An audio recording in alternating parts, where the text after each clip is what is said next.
A news hour tonight. Many fear dead in Kano as protest enters day 3. President Tinubu to address Nigerians Sunday amid #End Bad Governance protests. Family of Kaduna stray bullet victim seeks government supports as persons with disability in Bauchi demands justice for attack on member. On the foreign scene, at least 32 killed in Al-Shabaab beach attack in Somalia's capital, Mogadishu. Hello and welcome to Trust TV's News Hour. I am Chiamaka Mwafo. Many have been reportedly feared killed, while others have sustained injuries as hoodlums clash with security operatives in Kano State. Reports say Jalingo, some areas in Fagi local government, Kofra Nasarawa in Kano municipal area, and some local governments have been in serious tension. According to some eyewitnesses, the face-off began when some groups of youths defied the curfew and hit the streets in continuation of the nationwide protest that has since been marred by violence in the state. Abdulkadir Musa, a resident of Jalingo, said at least 8 people were shot in the area, including females and children. He added that an elderly woman died alongside 3 others, while many sustained serious injuries. The protesters had trooped to the street at Zaria Road but were also dispersed by the security following some time of face-off. The State Police Command is yet to comment on the issue.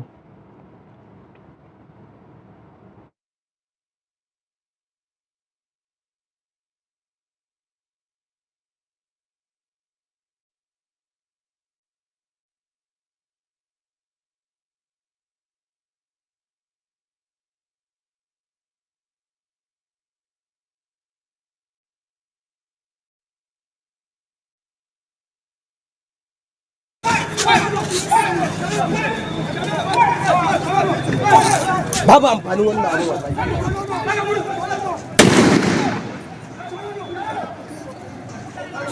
wallahi tallahi sai a kulle to bisa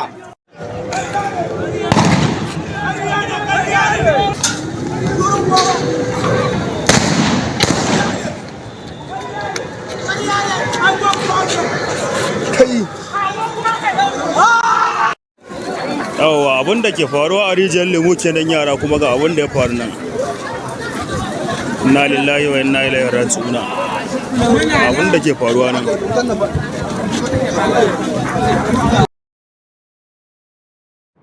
In Kano, a mosque located in the High Court Secretariat area of the state was looted.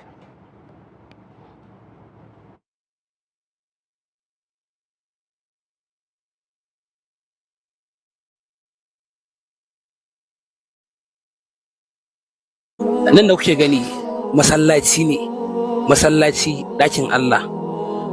Shi ma iya ɗaya daga cikin wajen da This mosque located in High Court Secretariat, Audubako, is one of the places that was looted by those who came out to protest. They carted away the carpets, speakers, air conditioners, and fans, among other things. As you can see, they carted away every single item and dumped the Holy Quran on the ground. This is unfortunate. The mosque is a sacred place for worship, not an office, but it was looted, all in the name of protest. This protest has turned into something else if places of worship are being looted and vandalized. Still staying in the northwest over in Kaduna State as the #End Hunger protest enters its 3rd day. Protesters continue the demonstrations despite the violence that claimed lives on the first day of the protest. The protesters, who are mostly youths, were seen at the Ali Akilu and Amadu Bello Way in the heart of Kaduna City. The protesters will carry placards and leaves chanting solidarity songs in Hausa, said all they need is good leadership. The protest was carried out in a peaceful atmosphere. Protest for our rights because government are not doing well for us. Everything has cost and we are suffering for this life. Everything is costing, and if something get high in price and it's not coming down, so we are protesting for our rights. We want everything to come as normal as it was before. Are you going to? Yes, we are doing it peacefully. We are not vandalizing anything. We are not looting. We are not causing any crisis. We are doing it peacefully here.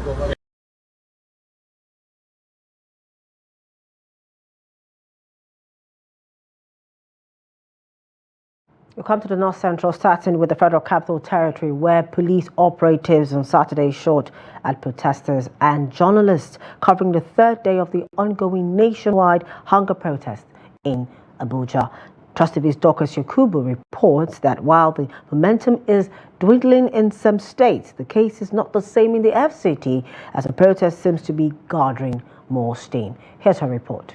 The End Bad Governance protest in Abuja has continued to gain momentum. Earlier, protesters rallied at the Moshood Abiola Stadium chanting solidarity songs. These, however, was distorted by security operatives.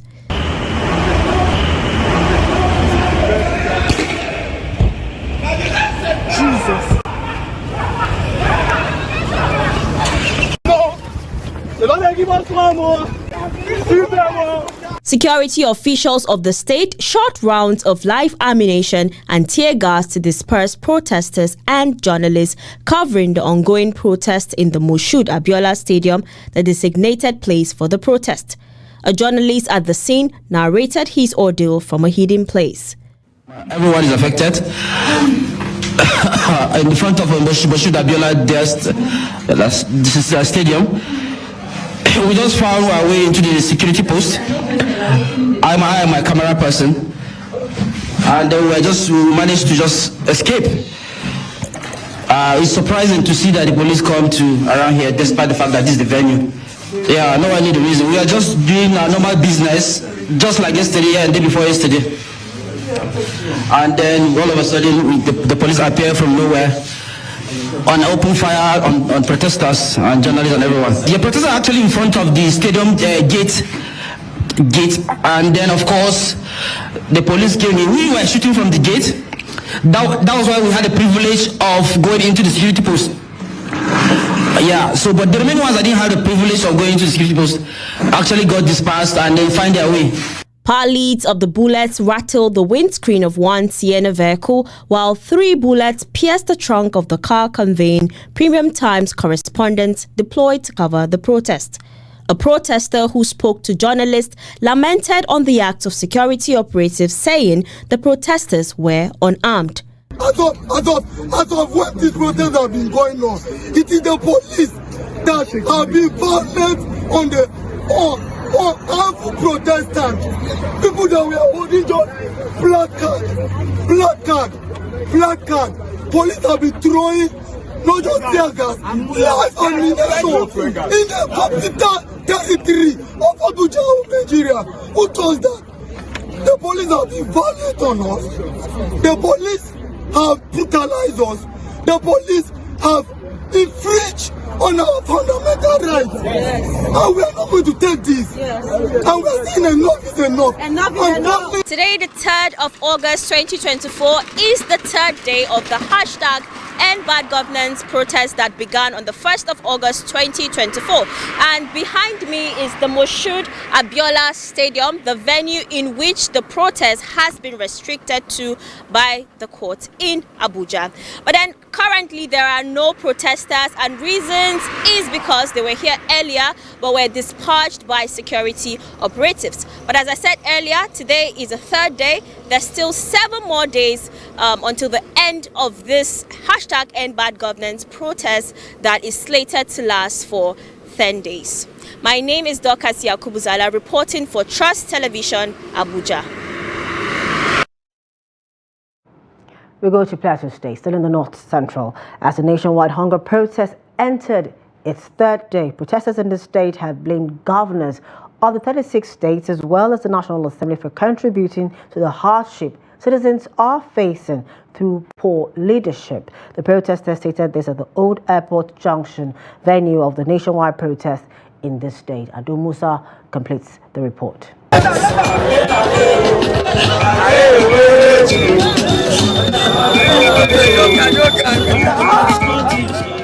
Unlike other states of the country, where the protest was marred by violence, looting and vandalism. The exercise in Plateau State has been peaceful.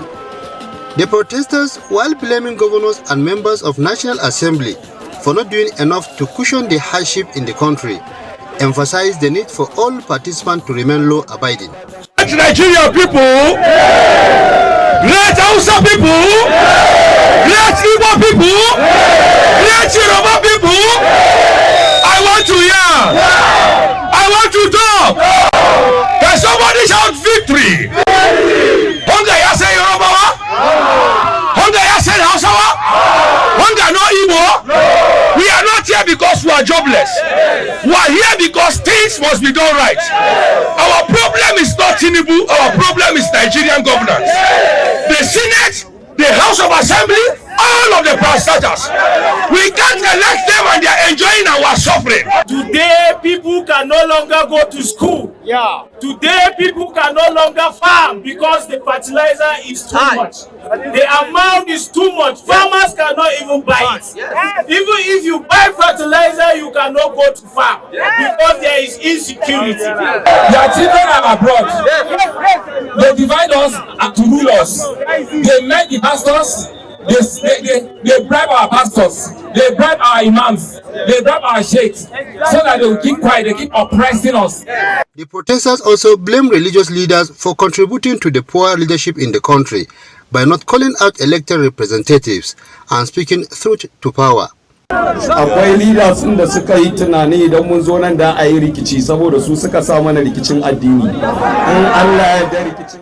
There are political and religious leaders who believe that if people come for the protest, crisis may erupt because they are the ones who incite religious crisis in the state. By the special grace of God, religious crisis is over in the state.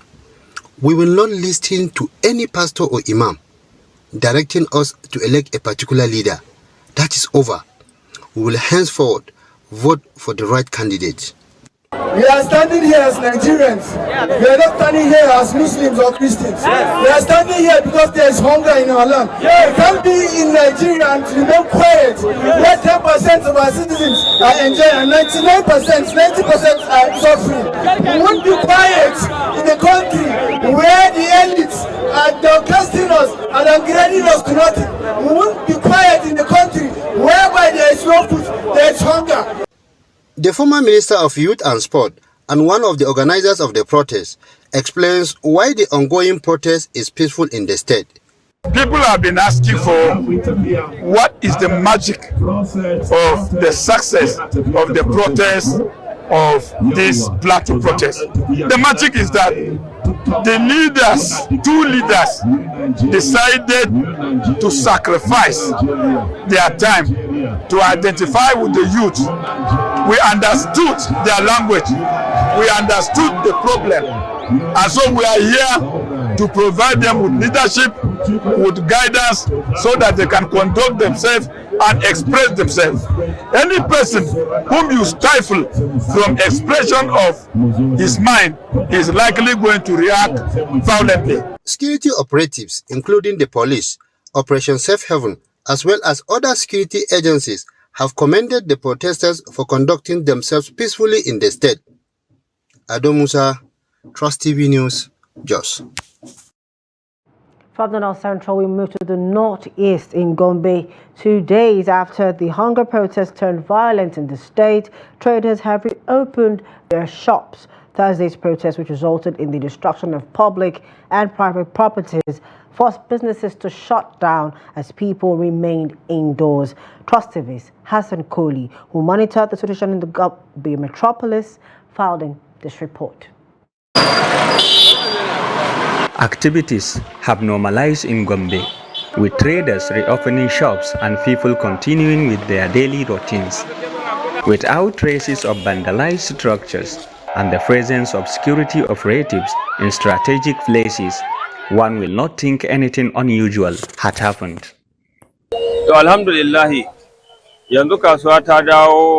We thank Allah as normalcy has been restored. The governor yesterday told us to reopen market with the assurance of full security. As you can see, everything is going well, and we are happy about this. We hope the government will ease the hardship so that no one will be thinking of protest again. Meanwhile, the state governor, while inspecting affected areas that witnessed destruction during the first day of the protest, directed the State Emergency Management Agency to assess the level of damage and promised government intervention for victims. I have already directed the State Emergency Management Agency, together with the Ministry of Works and Housing, to go and assess who support whose property has been destroyed. And you can see even now, I've given palliative support to the people who have been given palliative. This is the last time we gave palliative to the people was 18 times, the 18th. So any palliatives that comes, we shall share. But what we don't have, we cannot share. So that is what we are ready to do. I will do that continuously. Yes. The police, on the other hand, announced that they arrested 90 suspected looters in the course of their operation during the protest. A statement issued on Saturday by the State Police Public Relations Officer ASP Buhari Abdullahi commended communities for helping them recover stolen items.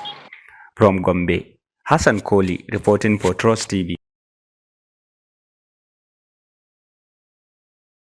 And from the northeast, we move down south to Lagos State. The nationwide protests against hunger have entered their third day, with protesters in the state gathering at the Ojota end of the state.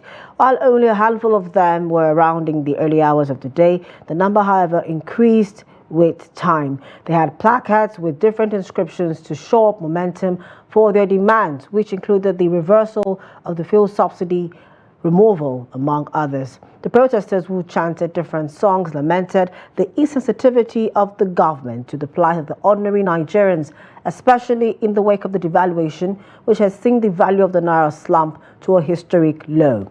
Police officers were on the ground at the rally venue to ensure a hitch-free procession. As much as the police is peaceful, nobody is being attacked. They are still, even these are possibly moving. No vehicles attacked.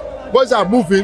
They are just there to express their grievances against the poor policy of the government. That's why they are outside, and they want to continue to be outside to continue to drive our demands from the governors in Nigeria. Our achievements have gone so far ever since this agitation came on limelight. You can see the government have somewhere or the other they are jittery, and they are trying to put some things in order. As at now, protests in Lagos is law and order have not been breached.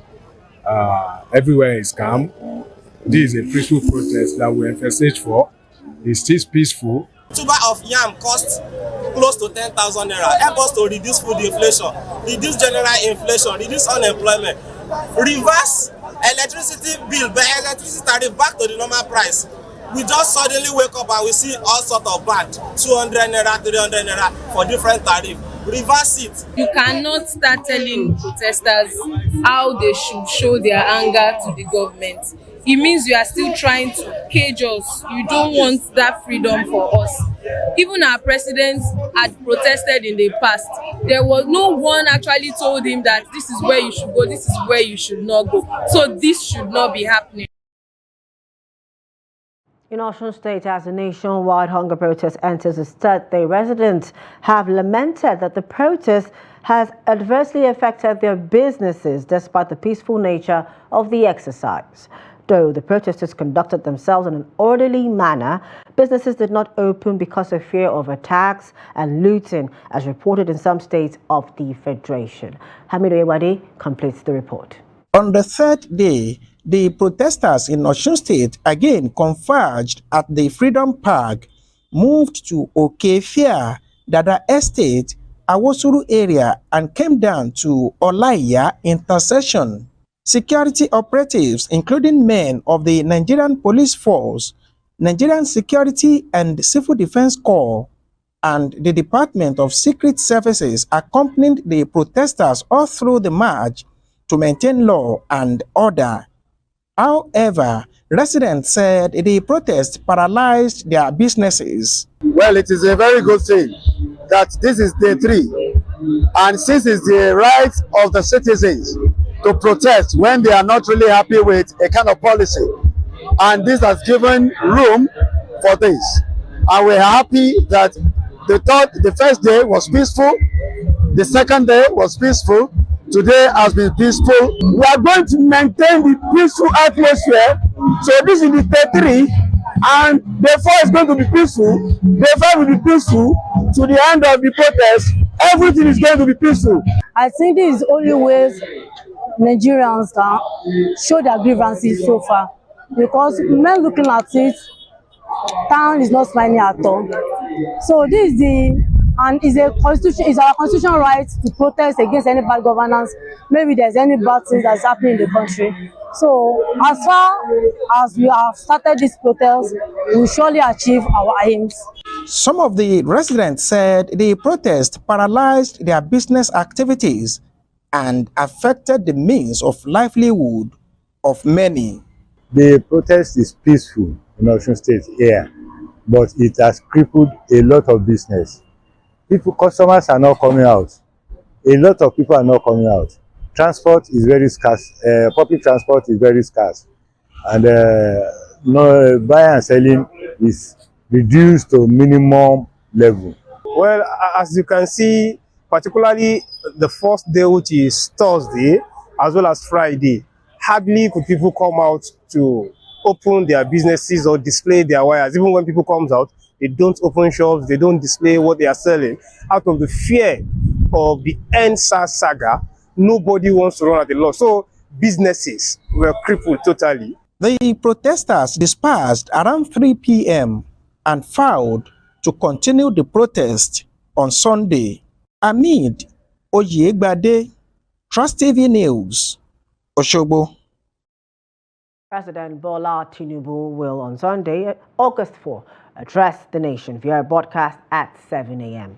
The special advisor to the president on media and publicity, Ajuri Ngilali, made this known in a statement on Saturday titled President Tinubu to Address the Nation. He urged television, radio, and other electronic media outlets to join the network services of the Nigerian Television Authority and the Federal Radio Corporation of Nigeria for the broadcast. Ngilali said the broadcast will be repeated on the network services of the NTA and the FRCN at 3 p.m. and 7 p.m. of the same day. Since the hunger protest started on Thursday, opposition People's Democratic Party (PDP) and Tinubu's contenders in the last election, ex-Vice President Atiku Abubakar and Peter Obi, have loudly called on him to address defiant youths who have taken to the streets to express their displeasure over the wobbling economy and the attendant hardship in the country.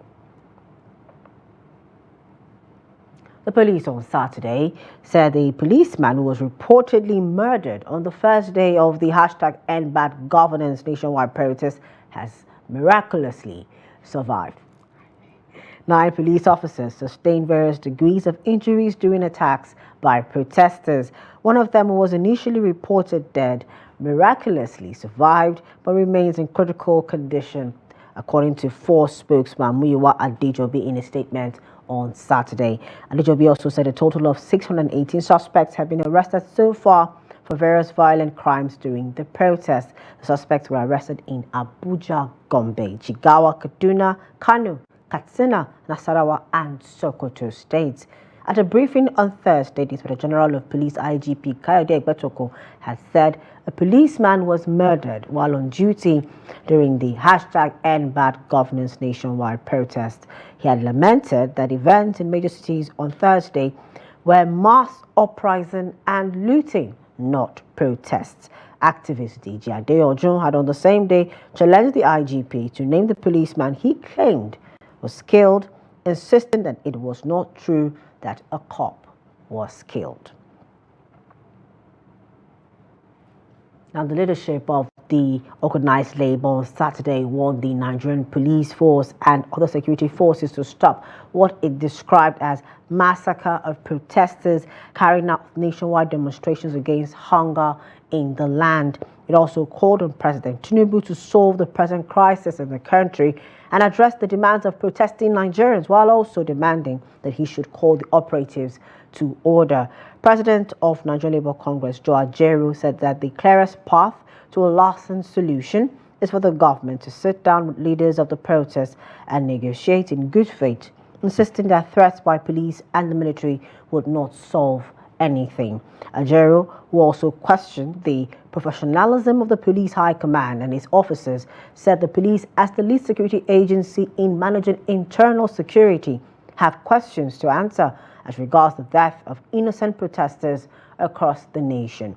The Labour leader said the police officers should divert their energy towards marauding bandits wreaking havoc in the country and be brutal against them rather than innocent Nigerians demanding their rights.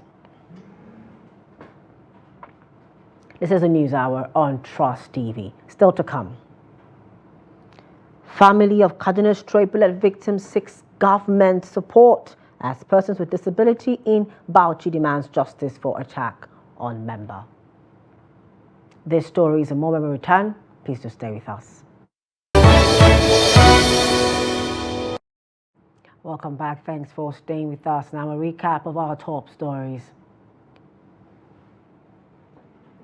We told you that many feared dead in Kano as protest enters day 3.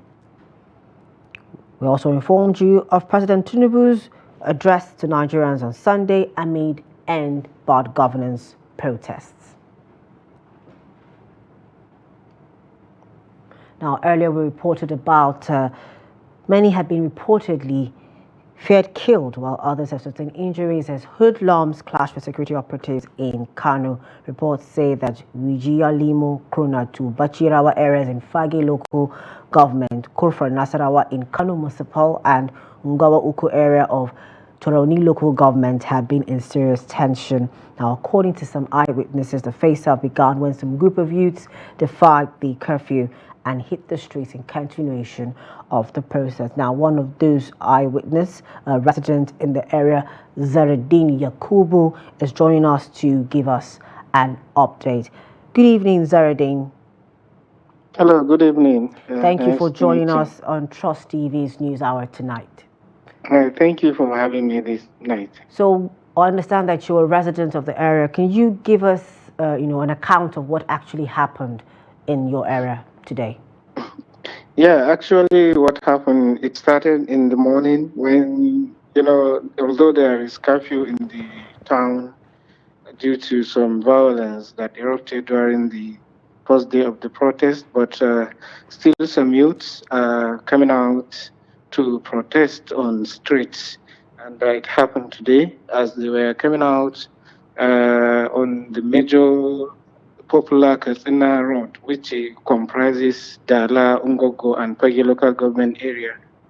Many youths came out to protest, chanting, end hunger, and other things. So at that very moment, some police in their convoy were going around on surveillance. So that was when the youth started throwing stone on them, which propelled the police to started shooting sporadically, and unfortunately many people were injured, and to the extent that some were killed, including a woman who has 2 kids. She was even inside, not at the road, not by the roadside, but she was sitting inside, but a stray bullet went and killed her. So many people died, honestly.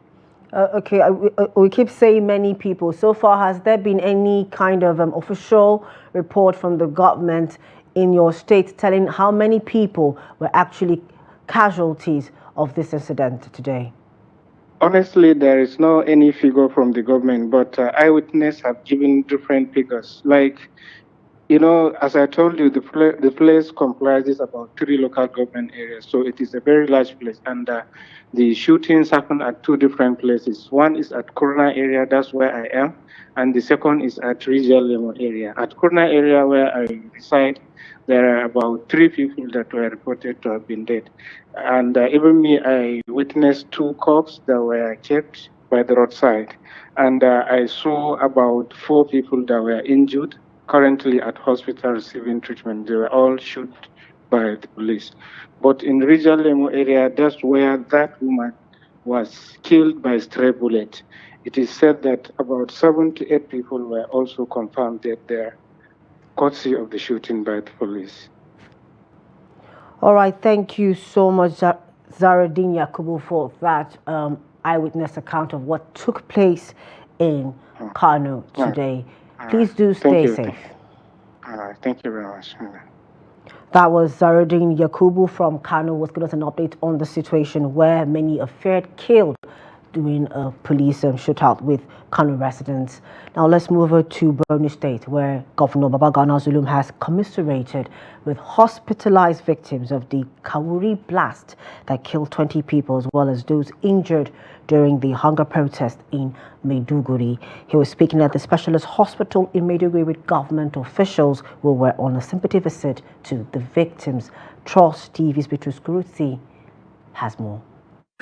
Speaking to newsmen shortly after exiting the ward, Governor Zulum expressed displeasure with the bomb attack that happened in Kawuri community of Konduga local government, as well as the hunger protest in Maiduguri, which led to looting and vandalism by supposed protesters.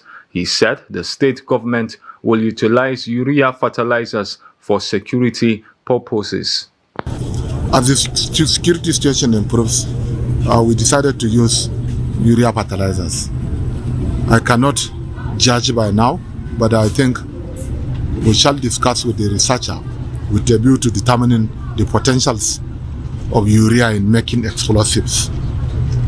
If the fertilizers are, if the usage of fertilizers will bring such problems, I think there is a need for us to review the policy of Borno State government as regards the utilization of urea fertilizer in Borno State. But looking at the entire scenario, you can understand that something has gone wrong. Over 90% of the protesters are children. Most of them are below age of 9, 10. And it is unfortunate that most of them don't have parents.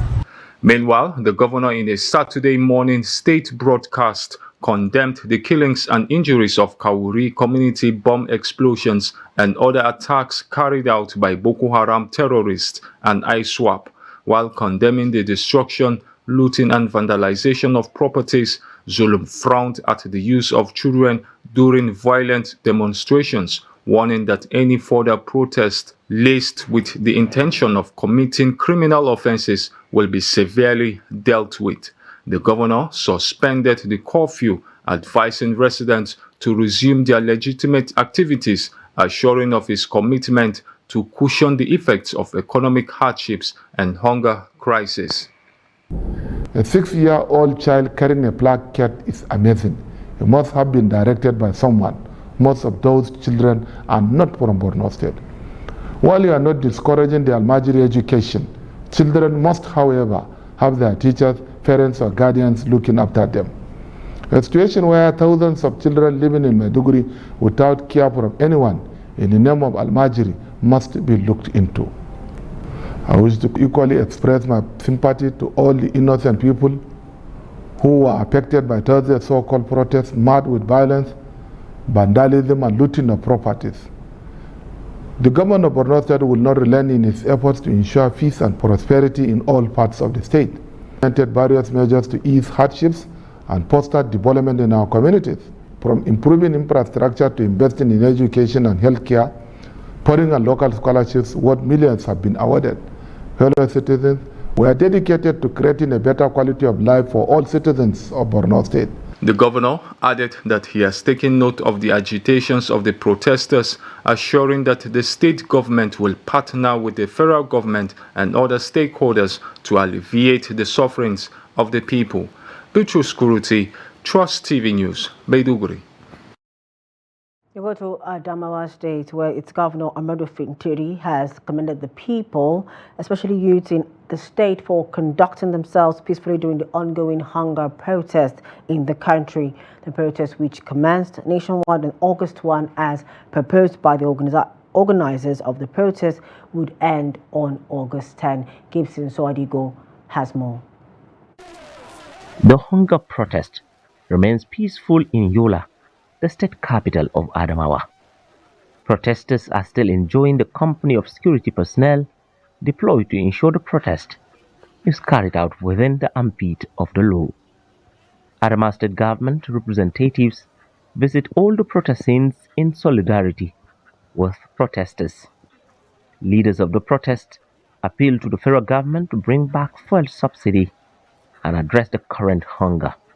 They appreciate Governor Fintri for the laudable programs in the state, while promising to ensure none of their members destroy government or private properties.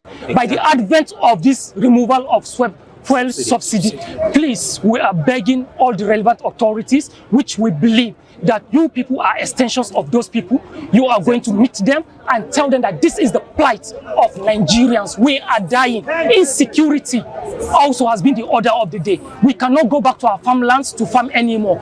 Our bushes has become the dent and hideout of banditry.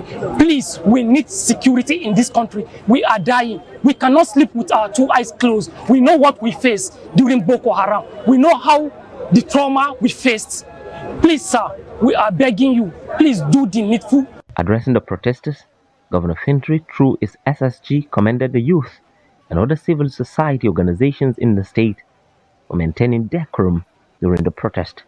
He acknowledged the hardship people in the country are passing through due to hunger and poverty, and assured them that his administration will continue to prioritize welfare of the masses. Any country does not address those problems will see problems.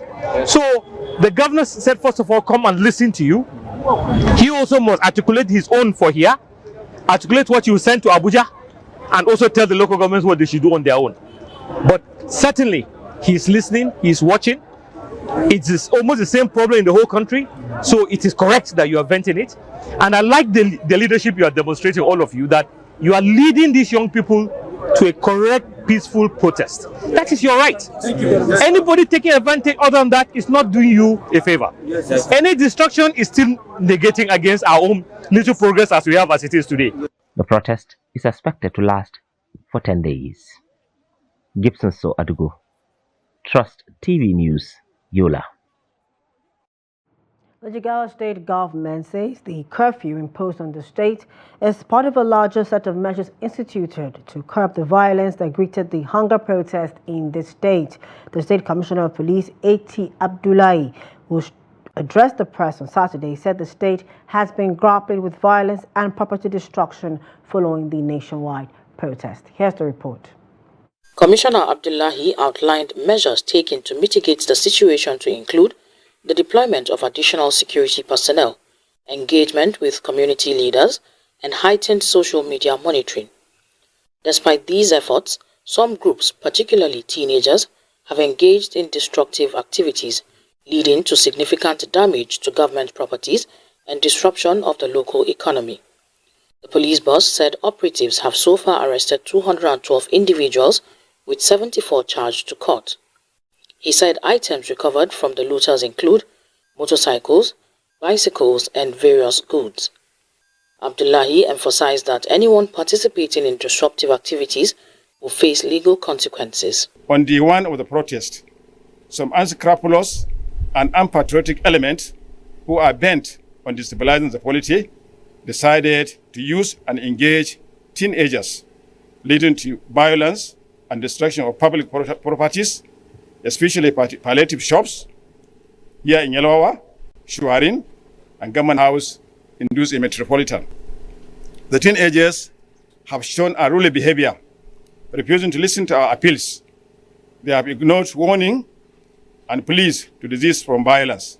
Instead, chose to engage in destructive behaviors. Alhamdulillah, we have received various reports from the different security agencies in the state, and Alhamdulillah, the situation in Jigawa state is relatively calm. There were no incidents of security breach except in few areas, and in those areas where there are security breach, the security agencies are fully in control of the situation. So Alhamdulillah, we are grateful to Almighty Allah for bringing back peace in the state, and Alhamdulillah, we are grateful to all the residents and citizens of Jigawa state that have cooperated with the curfew. The curfew remains in place to help the state recover and ensure the safety of its residents. Now, business and other activities have resumed in Jalingo, the Taraba state capital, following the peaceful and violent-free protest in the state. This is even as residents commended organizers as well as protesters for ensuring that the demonstrations were not hijacked by hoodlums. Here's the report. Business premises, ministries, petrol stations, markets, among other places, were captured in full operations after the first and the second days of the protest, as security operatives remained on standby across the city of Jalingo, the Taraba state capital. However, some states of the Federation had imposed curfews as a result of the violent protest, while hoodlums took advantage of the exercise to wreak havoc. Before the commencement of the protest, most residents of the state, according to opinion polls, were not in favor of the protest in the state, unless there were assurances of peaceful exercise. Protest is good. It will be good by the time that at least you follow the due process. All the channels have been carried along. At least you have reported everything to the security to the appropriate authority. From there, you will get an approval. Then you can do your protest. But in terms of, at least in the time, when on the process of doing the protest, where we say it will not be good, because there are some certain hoodlums that will hijack the protest and do another thing. So before protest will be partake, you should make sure that you prepare well. This issue of palliative, if they were given to give out to the people, they used to take it to the market and sell it. So you see, from all indication, common man have to protest, because if this thing, if they want to help people, maybe government should come out with some modalities to solve the issue of palliative. Some shop owners and residents said the matured manner the protesters conducted themselves is the first of its kind in the history of the state and the country at large. They applauded the state governor, Abu Kefers, for coming out to address the protesters, and also agreeing to channel their grievances to the president. But Taraba beats me to it, honestly. And in protest, I was even in the shop. At a point, I was scared. I was like, Murife Mutafi, because it's likely to end into chaos. But to my greatest surprise, it ended peacefully. There was nothing like rikichi, everywhere was calm. Our governor came out and addressed the youth. Everybody was satisfied and we all left. Based on what we have seen so far yesterday, this is one of the peaceful protests we have seen so far, and one of the best protests so far, without any destroying of properties and everything. And it's one of the best states where we've seen governor coming out to discuss, to talk, to hear the cry of the youth and whatever it is. So I believe this is one of the best protests we've seen so far in Taraba state. Thank God our own here in Taraba, based on how we see it, how the children show their protest concern, is not the way we see in other states. Protest is a constitutional right. We have right to protest, but peaceful protest. So the protest took place in Taraba state, but it was a peaceful demonstration. Nobody was injured and not properties was destroyed. And even we thank the effort of the executive governor on his tireless effort to attend to the youth, and he gave them maximum cooperation. Residents here say, although the nationwide protest was scheduled to last for 10 days, the second day of the protest may just be the last in the state. Now, the family of Husseini Tureki, who was shot on the first day of the hunger protest in Kaduna State, is calling the government to come to their aid. According to the family, the victim was shot while on his way to the hospital at Tudunwada. Trust TV's Bello visited the family's residence at Abakba in the metropolis. Here's his report. It was a black day for this family, as their father was shot on the day of the protest. Though he was not part of the protest, but he lost his life as a result of violence that erupted. Yusuf Danso Hospital. They should come and pay for the medical. He now just carried his bag. On his way going, police started shooting. They're now shooting at the back of his head. the person that is carrying on top of the machine, he fall, he break his jaw, and he was shot at his stomach. He's still in the 44 hospital up to now. The already devastated family says his death has created a great vacuum.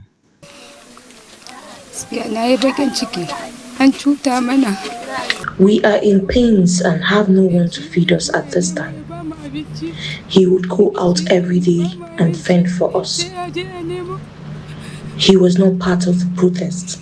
He was only on his way to the hospital to see his daughter, who was admitted. There he met his death. He died and left 13 children and 7 dependents living in the rented home. We're on the rent house, so we don't know how to do. Our issue is that we need government to intervene into this issue. For government to bring that police that shot him and to know how they will do with his children. And he is the one helping us. He's already died. We don't have anybody now. Please, government, enter this issue. The remains of Hussein Turaki was laid to rest at the Agbapa cemetery as relatives and sympathizers pray for the repose of his soul. Bello Musa, Trust TV News, Kaduna. In Bauchi State, persons with disabilities are demanding justice after one of them was manhandled by the security agent in a viral video during #EndBadGovernance hunger protest on Thursday in the state. The incident occurred at the main gate of Bauchi State Government House. Trust TV Adamu Imam completes the report. Hamza Waziri said he is fighting for the right of the common man, and government should realize that a significant number of Nigerians are hungry. He added that constitutional provision gives every person right to express their views over issues of governance. That's not true. There is no any barricades. I just went in front of a public building, and that's the Bauchi State Government House. Carrying a placard with an inscription of saying, "No to nepotism, job opportunity for all, not only for the rich and the powerful politicians, say no to bad governance." That was what my placard was carrying. And I'm peaceful and civilized. So what happened is the police jumped the fence and said that I have captured their face in the video, which I didn't do that. We decided to join the hunger protest on Thursday. We selected the educated among us so that we conduct ourselves and do a peaceful demonstration. Then police officers came and started harassing us close to the gate of Government House and beat our leader, also tried to snatch his phone. His associates sympathized with him over the attack by security agents during the hunger protest in the state. It is a shame, and I hope that the Inspector General of Police, the Executive Governor of the state as the Chief Security Officer, would investigate and bring this officer, to book, because this is dehumanizing and it's unacceptable. And the Nigerian people are just saying, this hardship affects every one of us, be it citizen, be it security personnel. This is our country and we want it to be better. They were using stone to be stoning people, even the police. They were stoning the police. They were burning tires. They break the road. They barricade the roads. They were trying to create a lawful assembly and a lawful society where the police cannot agree with that. Under the Constitution of Nigeria, we have the legal mandates, the powers to arrest anybody that is trying to create mayhem. The state government had issued a press statement directing a thorough investigation into the viral video showing a security guard physically assaulting a person with disability during the protest. Adam Imam, Trust TV News, Bauchi.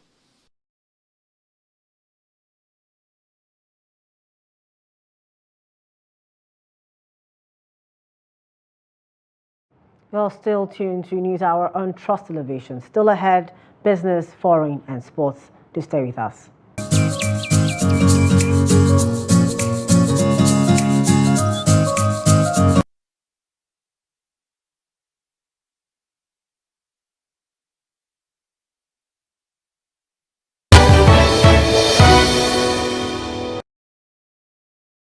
Welcome back. Thanks for staying with us. Nigeria has secured at least $1.25 billion in loans from the World Bank and the African Development Bank, AFDB, to boost electricity supply under the administration of President Bola Tinubu. On December 14, 2023, the World Bank approved the $750 million distributed access through renewable energy scale-up projects in Nigeria. More recently, on July 31, 2024, the African Development Bank Group, AFDB, approved the loan of $500 million to the Federal Republic of Nigeria to help transform the country's electricity infrastructure and improving access to cleaner energy sources. The loan from the World Bank is structured into 3 distinct segments, cumulatively forming the $750 million total financial package. This package is segmented into credits of $315 million, $250 million, and $150 million, each year marked for different facets of the project and subject to currency conversions as necessary. The primary implementers of this project are the Rural Electrification Agency and the Lagos State Electricity Board, with significant support from the Federal Ministry of Power, the Nigerian Electricity Management Services Agency, the Federal Ministry of Environment, the Nigerian Electrification Regulatory Commission, and the Federal Ministry of Finance. Away from Nigeria, at least 32 people have been killed and many more wounded in a suicide bombing and gun attack on a popular beach in Somalia's capital, Mogadishu. Al-Shabaab, an Al-Qaeda-linked armed group, claimed responsibility for the attack on Lido Beach late Friday via an affiliated radio station. The assault began when a suicide bomber blew himself up at entrance of Beachview Hotel. The other attackers tried to storm the hotel and also fired on people on the beach where many residents were walking or seating, according to witnesses and police. Reports say security forces killed all the attackers at the scene and captured another one who was driving a car filled with explosives, adding that one soldier was killed and another injured. Somalia's federal government condemned the attack, state media reported on Saturday. 2 men claiming to be Russian nationals and saying they were taken captive in Niger by militants linked to Al-Qaeda have appeared in a video published on a media platform affiliated to the extremist group. The video, which appeared on the Azalaka platform on Friday night, showed 2 men who said they were seized by the militants while working in Baga in northeastern Niger. The men, seated side by side and dressed in traditional local clothing, spoke into the camera. One identified himself as Yuri, saying he is a geologist and was working for a Russian company when he was arrested by JNIM, the Al-Qaeda affiliated group in the region. The other man, who also said his name, which was difficult to make out, said he had been in Niger for a month. Sources are yet to independently verify the video or the date it was filmed, while the men did not say when they had been detained. This is the first known sighting of the men. If their account is confirmed, they will be the first Russians in the Sahel believed to be kidnapped by terrorists, despite a strong and growing Russian presence across the region. And finally, in sports, Koinsola Ajayi and Favour Ashe claimed the place in the men's 100-meter semi-finals at the ongoing 2024 Olympic Games on Saturday. The duo are making their debut at the Olympic Games. Ajayi won his 5 in 10.20 seconds, and in swimming, Ada Kumwando finished second in heat 6 of women's 50 meters freestyle behind Elizaveta Pacheski. The 16-year-old, however, failed to make it to the final. Wishing all our athletes in the Paris Olympic 2024 success and a good outing. And that's it for News Update tonight on News Hour tonight on Trust TV. For more of our news programs and documentaries, please do want to follow us on our social media platforms and on our YouTube live stream. I am Chiamaka Nwafo. Thank you for joining us. From the Daily Trust News Center, this is the News Hour.